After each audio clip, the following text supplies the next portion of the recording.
Mesdames et messieurs, bonsoir. Merci d'avoir choisi RTI 1 à la une de ce 20h. La Commission économique des Nations Unies pour l'Afrique vient de publier un rapport sur les transformations structurelles de la Côte d'Ivoire à l'initiative du ministère du Plan et du Développement. L'étude menée porte sur les politiques en matière d'emploi, de production économique et sociale. Les résultats ont été publiés récemment. L'église Saint-Kizito de Williamsville célèbre son cinquantenaire. Le ministre Paulin-Claude Danho, au nom du président de la République, a pris part aux festivités ce dimanche. La messe d'action des grâces du Jubilé d'or a été dite par l'archevêque d'Abidjan, Jean-Pierre Cardinal Coutois. Il exhorte les fidèles à être des artisans de paix. Nous aurons un dossier dans ce 20h consacré aux femmes agricultrices de la région et de la Maraoué. Ces femmes dévouées au travail s'illustrent par leur bonne organisation. On les retrouve dans le cacao, le vivrier, l'élevage. La diversification est aujourd'hui une réalité pour ces femmes. Elles relèvent le défi de la transformation et sont citées en exemple. Au moins 45 personnes ont été tuées et des dizaines blessées ce dimanche dans un crash d'avion militaire aux Philippines. L'appareil s'est écrasé et a pris feu après avoir manqué la piste d'atterrissage dans le sud de l'archipel. 42 militaires et 3 civils ont péri dans ce crash. Soyez les bienvenus sur RTI 1. L'église Saint-Kizito de Williamsville a 50 ans d'existence. Les fidèles chrétiens ont célébré ce cinquantenaire aujourd'hui, jour de culte. Le ministre Paulin-Claude Danho, au nom du président de la République, a pris part aux festivités marquées, entre autres, par une messe d'action des grâces du Jubilé d'or. La messe a été dite par l'archevêque d'Abidjan, Jean-Pierre Cardinal Coutois. Il exhorte tous les fidèles à être des artisans de paix, de réconciliation, nous rapporte Walter Amadou Ouattara.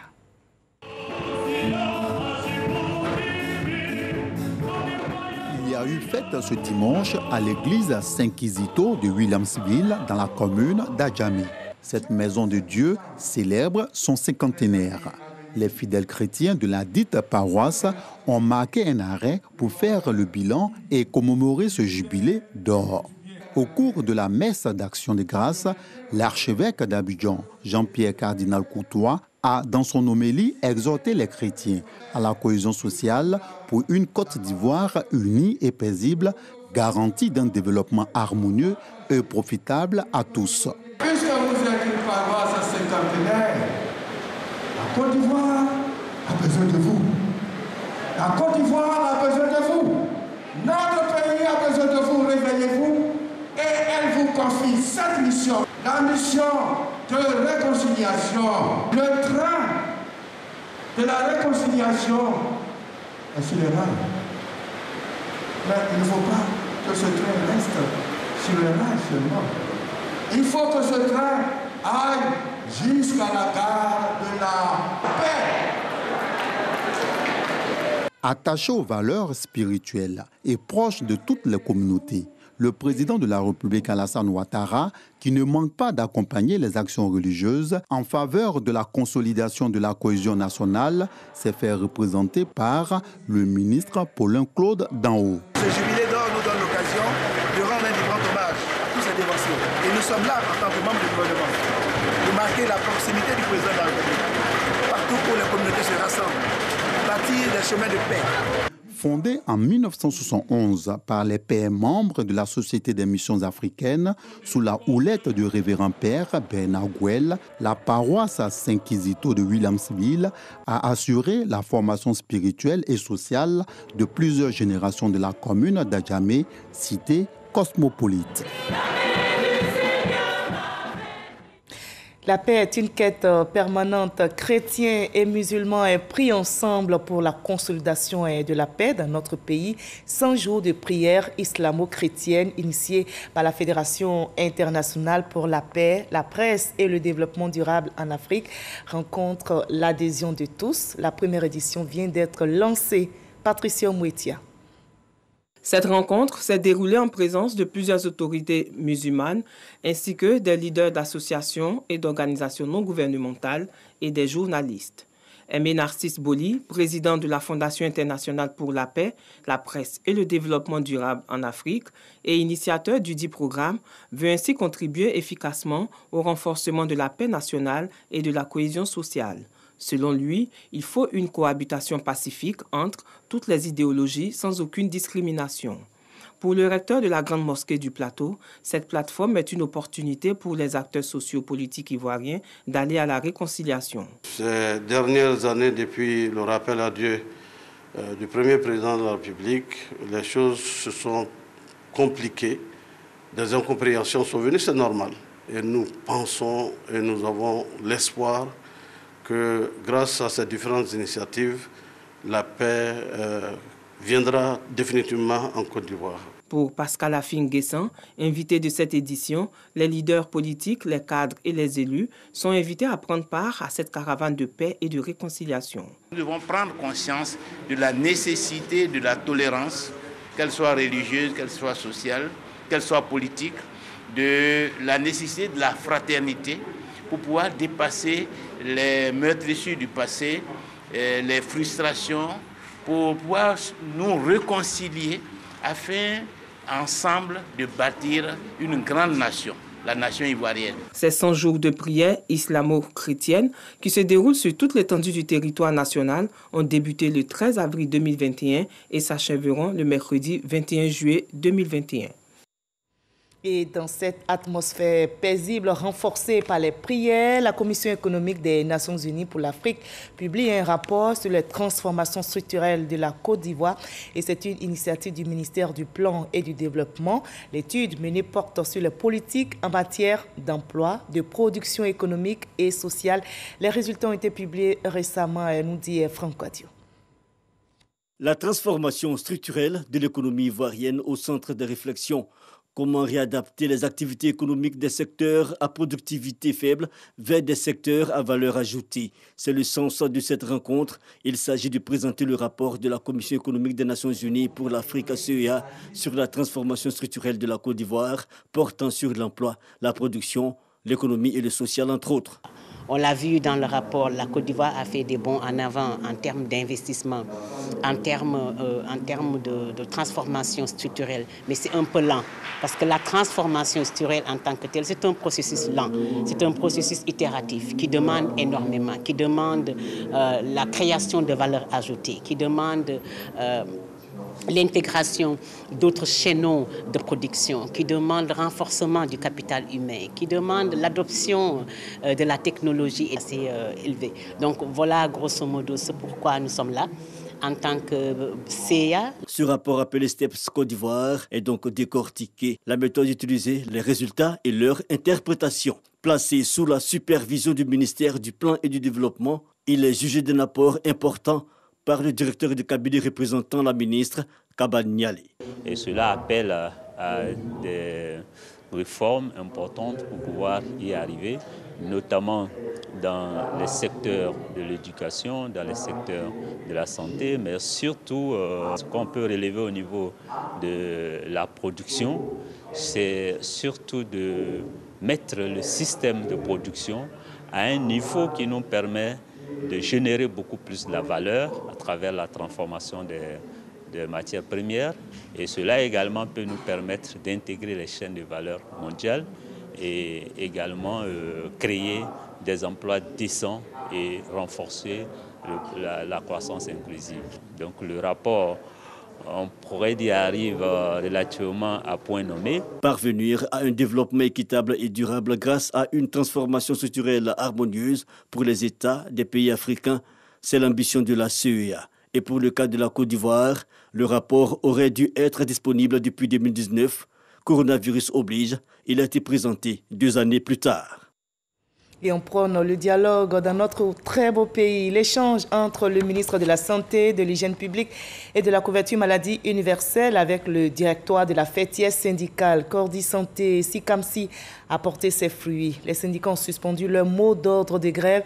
Ils ont signé un protocole avec le ministère. Le travail va donc reprendre demain et ils l'ont annoncé lors de l'Assemblée générale tenue aujourd'hui. Franck Quadio pour le reportage.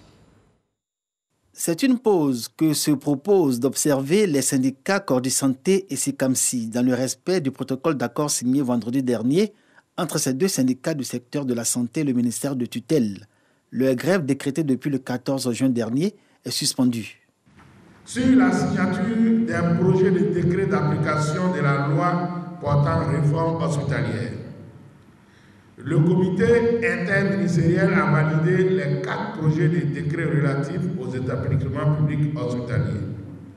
Le comité interministériel a validé les 3 projets de décret relatifs au personnel de santé, à savoir le décret sur la prime d'incitation trimestrielle, le décret sur la prime de garde et d'astreinte, le décret sur l'indemnité des risques sanitaires revalorisée en indemnité de suggestion sanitaire. Sur la base des perspectives heureuses de tous les points de revendication, le ministre plaide un programme de 6 mois en vue de travailler sur la qualité des ressources humaines et la performance des hôpitaux. En contrepartie de la satisfaction de certains points de revendication et de la garantie du plaidoyer pour la signature des décrets, le directoire de la fêtière syndicale Corps de santé SECAMSI décide 1. De suspendre le mot d'ordre de grève. 2. De conduire un plan de sensibilisation du personnel de santé sur la mise en œuvre de la réforme hospitalière en vue de l'amélioration du système sanitaire.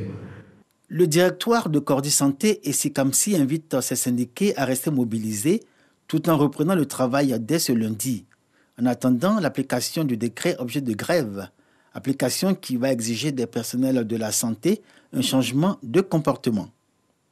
Voilà, un reportage signé Eugène Atoubé. On reste également mobilisé au plan sanitaire contre la pandémie de Covid-19 qui sévit dans le monde. Voyons les chiffres du jour dans notre pays.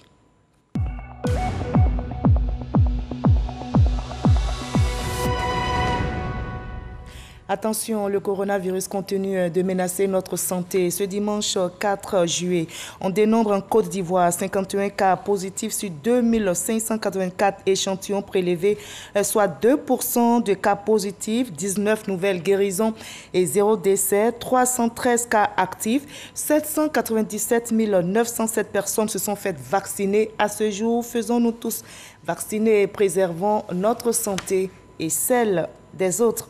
Et l'appel à la vigilance est réitéré en cette saison pluvieuse. On déplore malheureusement des morts à Abidjan et à l'intérieur du pays. Vous vous souvenez à San Pedro, 2 adolescents ont péri sous les eaux. Et ici à Abidjan, 2 autres personnes ont perdu la vie dans la commune d'Atekoubé, précisément à Mosikro, dans un éboulement suite aux pluies diluviennes. Les autorités invitent donc les populations à quitter immédiatement les zones à risque afin de sauver leur vie. On reste également vigilant concernant les violences basées sur le genre. Notez que plus de 5000 cas de violences basées sur le genre, dont 822 cas de viol avec 631 cas commis sur mineurs et 2219 cas de violences conjugales ont été enregistrés selon un rapport. Et bien, vu donc ce bilan très triste, le ministère de la Femme, de la Famille et de l'Enfant a initié un partenariat avec le système des Nations Unies et des ONG à Cocody. Des réflexions sur les actions de lutte contre les violences basées sur le genre dans notre pays sont organisées. On en sait plus avec notre reporter Jean Magagui et Guéné Babini. 40 organisations autour d'une table ronde pour lutter contre les violences basées sur le genre, VBG. Leur leitmotiv, travailler en synergie pour mettre en œuvre la prévention contre les VBG. Le ministère de la Femme, de la Famille et de l'Enfant entend assurer son leadership pour promouvoir la tolérance zéro aux violences basées sur le genre, y compris les mariages précoces et les mutilations génitales féminines en Côte d'Ivoire. Depuis l'avènement de la pandémie à Covid-19, nous sommes confrontés à une recrudescence des cas de violence basée sur le genre. Ce phénomène n'épargne aucune couche sociale, les femmes et les enfants étant les plus touchés. À l'occasion de cette rencontre, les acteurs de la lutte font le bilan des activités menées. Sensibiliser les populations sur ce phénomène reste la priorité des participants. Nous sommes dans un processus et beaucoup de choses ont été faites, mais il faut dire qu'il y a le défi qu'il faut relever. Il ne faut pas faire ce qui a été fait par la police et améliorer les conditions de travail dans la prise en charge des personnes survivantes de VBG. En cette période de pandémie due à la Covid-19, l'on a enregistré en 2020 150 agressions sexuelles et 93 mariages forcés. Un taux qui reste élevé selon le système de gestion de l'information sur les violences basées sur le genre. Disons donc non au VBG, violences basées sur le genre dans notre pays. Au magazine de ce dimanche, Herman Guivet a reçu M. Siriki Sangaré, président de la Chambre nationale des promoteurs et constructeurs agréés de Côte d'Ivoire. Ils ont évoqué la contribution des promoteurs et constructeurs agréés dans la politique nationale d'accès au logement. Je vous propose de suivre un extrait de leurs échanges pour nous faire une idée. Nous avons été approchés pour pouvoir accompagner l'État dans la mise en place de ce programme et de la réalisation de ce programme. L'État de 60 à 80 a fait ce que nous sommes en train de faire à travers la CICOJ, la SOGEFIA, près de 100 000 logements. Donc les bailleurs de fonds, à un moment donné, avec les ajustements structurels, ont dit à l'État de se désengager. Donc aujourd'hui, on connaît notre rôle. Notre rôle aujourd'hui, c'est de pouvoir inverser la tendance.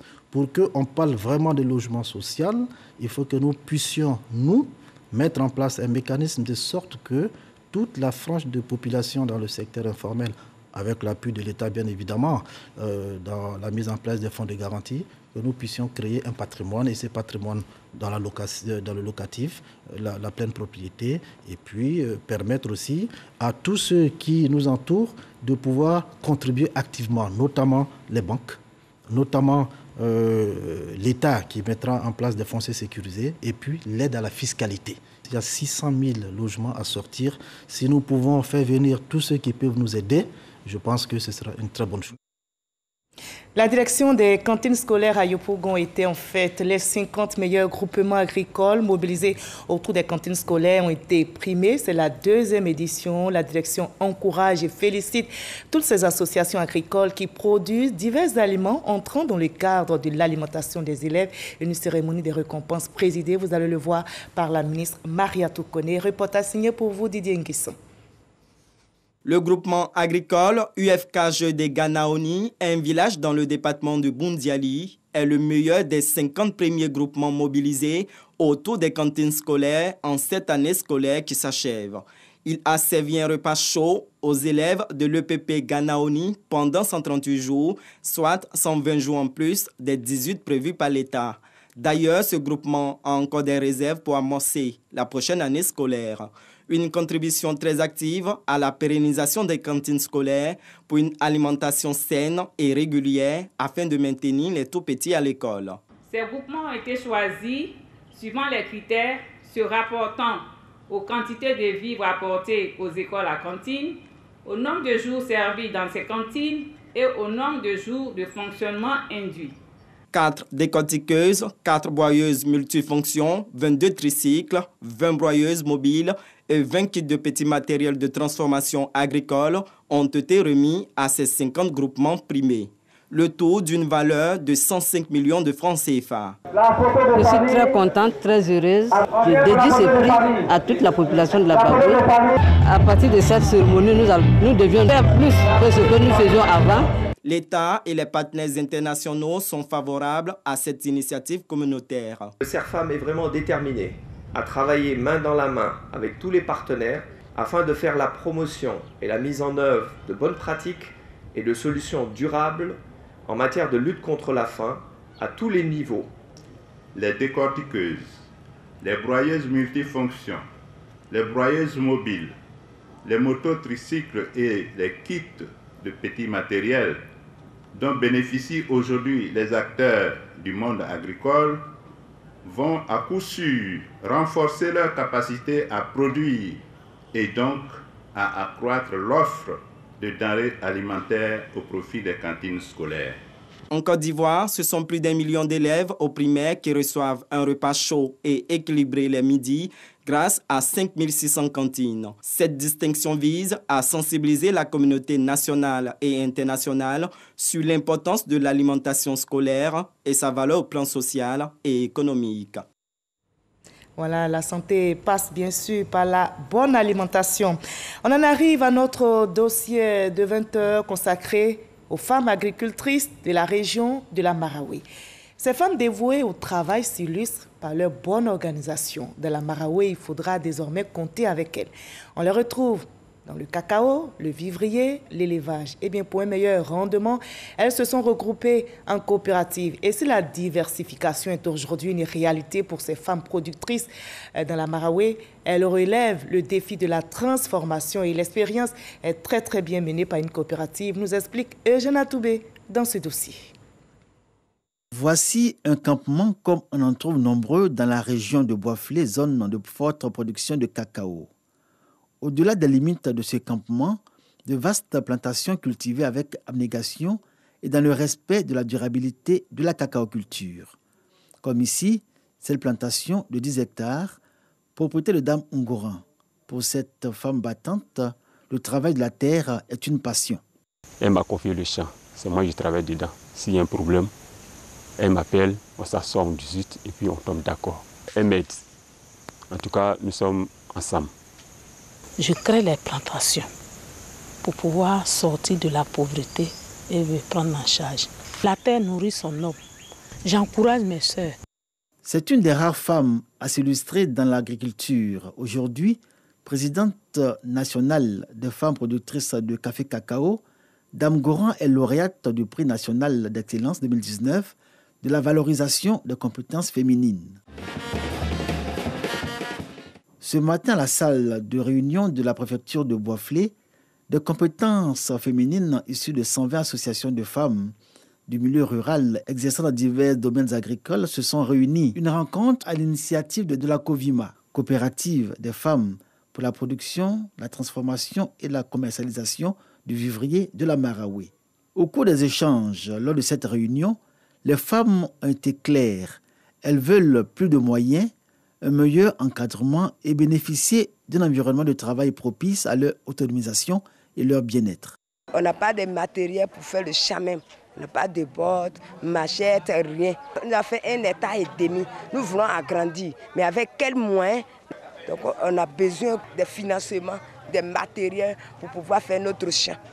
Aujourd'hui, pour que vous soyez forts, pour discuter, pour obtenir un prix rémunérateur, il faut que vous fassiez bloc à travers les coopératives. Le regroupement en coopérative, la Fédération nationale des femmes productrices de cacao en fait son cheval de bataille, avec pour slogan « Seul on est fort, mais ensemble on devient plus fort ». Les femmes agricultrices y ont adhéré massivement. Et chose frappante, des hommes ont accepté d'intégrer ces coopératives de femmes.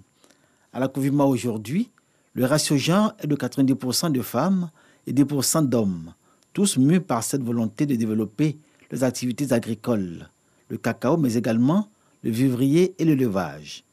Des coopératives sœurs venues d'autres régions y sont accueillies pour des formations, partage d'expériences et réalités de terrain. On vient d'apprendre beaucoup de choses parce que COVIMA fait de l'élevage, de poulets, de porc. Donc ça nous donne aussi l'envie. On va essayer de faire la même chose que COVIMA. Ça a été une très belle expérience pour nous. Aujourd'hui, on a compris qu'à partir du peu, on peut aller jusqu'au loin. On a compris aussi quand la détermination est là, quand il y a quelqu'un qui a une vision et que les gens le suivent dans cette vision, main dans la main, on va juste loin. Une rencontre à la fois inspirante et enrichissante pour ces agricultrices et agriculteurs qui ont été émerveillés par l'organisation de la COVIMA. Cette entreprise coopérative avec conseil d'administration, dont le bilan 2020 est jugé positif, envisage pour 2021 la collecte et la vente de 1000 tonnes de fèves de cacao, 20 tonnes de café, 500 tonnes d'anacarde et autant de tonnes pour le maïs, ainsi que 50 tonnes de produits maraîchers. La coopérative joue la carte de la diversification et aujourd'hui engage le pari de la transformation. Le cacao et l'anacarde produits par ses 3000 membres sont transformés puis vendus sur le marché local. Nos exportateurs ont envoyé des gens du Pays-Bas pour venir former les enfants des producteurs et 25 jeunes pour faire le chocolat. Vous avez une plaquette de chocolat, le Marachoco, donc le chocolat de chez vous. C'est elle qui nous a convaincus de l'accompagner dans cette aventure. Après 4 ans à acheter du cacao, à le vendre aux autres, à le vendre sous forme de fèves de cacao, elle a compris qu'il était temps que les coopératives passent à l'étape suivante, c'est-à-dire leur autonomie, l'industrialisation. Pour l'heure, c'est dans une petite fabrique à Boisflé que les partenaires de la Covima ne nous ont pas autorisés à visiter pour cause de travaux du style qu'est fabriqué le Marachoco, le chocolat made in région de la Maraoué. Cette fabrique, à terme, fera place, à les en croire, à une usine plus grande qui va assurer la transformation du cacao issu des coopératives des femmes de la Maraoué pour une production beaucoup plus importante. J'entendais un des planteurs tout dire, voilà, on n'a pas payé notre cacao, on n'a pas... Oui, ça fait partie de l'ancienne aventure. Si cette usine de chocolat est construite, elle n'aura plus besoin d'envoyer ton cacao à Abidjan. Elle va fabriquer son chocolat à Boisflé et elle va le vendre à la population ivoirienne. La diversification des produits de l'agriculture et leur transformation pour mieux vendre et tirer un bien meilleur revenu des plantations. C'est cette vision à laquelle Dame Ngouran invite tous les agriculteurs à adhérer pour sortir de la précarité. Voilà, c'était le dossier réalisé par Eugène Atoubé. Mais nos braves productrices et nos braves paysans doivent aussi faire attention à l'utilisation des fertilisants et pesticides chimiques à mal maîtrisés dans l'agriculture. Ils constituent un réel danger pour les consommateurs. Et bien, pour contribuer à la conscientisation du public sur l'importance d'une alimentation saine, durable et la nécessité d'une mobilisation collective pour des solutions alternatives, Inades Formation initie une campagne nationale intitulée Conscience alimentaire. On en sait plus avec notre reporter Soro Corona. La mauvaise utilisation des fertilisants dans la production agricole constitue un danger pour la santé des consommateurs. Nombreux sont les producteurs qui font fi des prescriptions ou les méconnaissent. Les tubercules absorbent les herbicides. Et même quand tu fais la transformation du manioc, tu vas voir que la pâte de manioc devient tout noire. C'est qu'elle a été traitée. Ou bien tout jaune, c'est qu'elle a été traitée. Souvent, nos agriculteurs trichent. Pour une boîte qui peut traiter 1 hectare de produits homologués, certes, mais ils vont vouloir traiter 3 hectares avec. Et puis le traitement n'est pas efficace. À ce moment-là, ils retournent aux produits prohibés. De sorte qu'il n'est pas rare de trouver sur du maraîcher des produits coton. Face à cette situation aux conséquences désastreuses, des actions sont menées sur le terrain. Inades Formation a initié une campagne nationale intitulée Conscience alimentaire, une caravane ponctuée par des séances de formation sur l'ampleur de l'utilisation des fertilisants et leur effet sur les droits à l'alimentation et à la santé humaine en Côte d'Ivoire. L'utilisation abusive des pesticides chimiques dans l'agriculture qui nuit à l'environnement et qui contamine la nourriture, raison pour laquelle nous avons décidé pendant ces deux années de lancer cette campagne-là. Les participants proposent des solutions agroécologiques plus respectueuses de la santé, de la biodiversité, de l'environnement et plus protectrices du sol. Arrivé, je vais faire de telle sorte que tout ce qu'ils vont proposer comme mesures palliatives, on puisse les prendre en compte et puis améliorer nos productions. La campagne nationale Conscience alimentaire va sillonner plusieurs régions du pays. Je vous propose à présent le reste de l'actualité à l'étranger dans le 7 sur 7. Voyons ce qui a marqué l'actualité internationale cette semaine avec Sidonie Davila.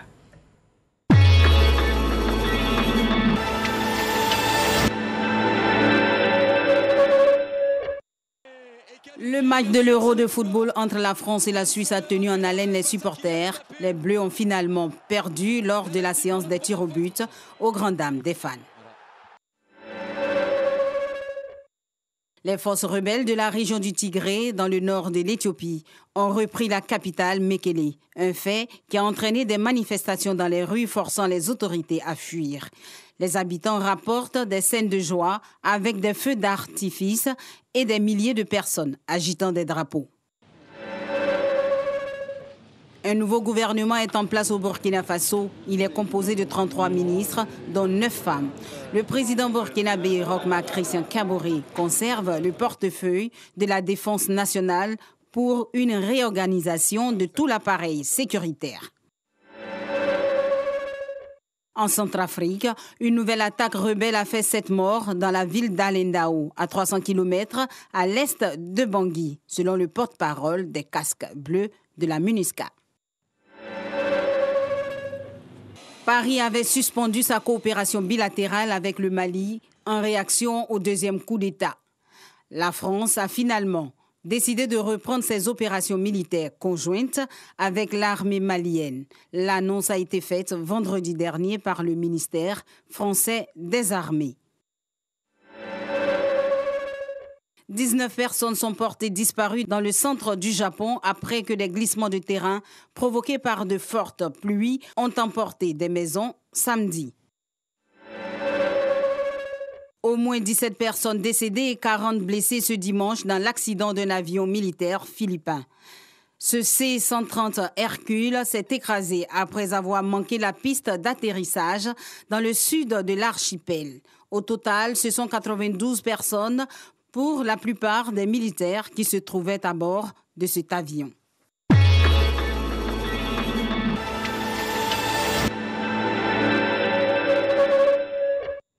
Voilà, ainsi va le monde. Fin de ce 20h, supervisé par Eugène Atoubé, réalisé par Mariette Alangba. Merci à toute l'équipe technique, surtout à vous de nous avoir suivis. L'actualité revient à 23h avec Abdoulaye Koné. N'oubliez pas, prenez soin de vous.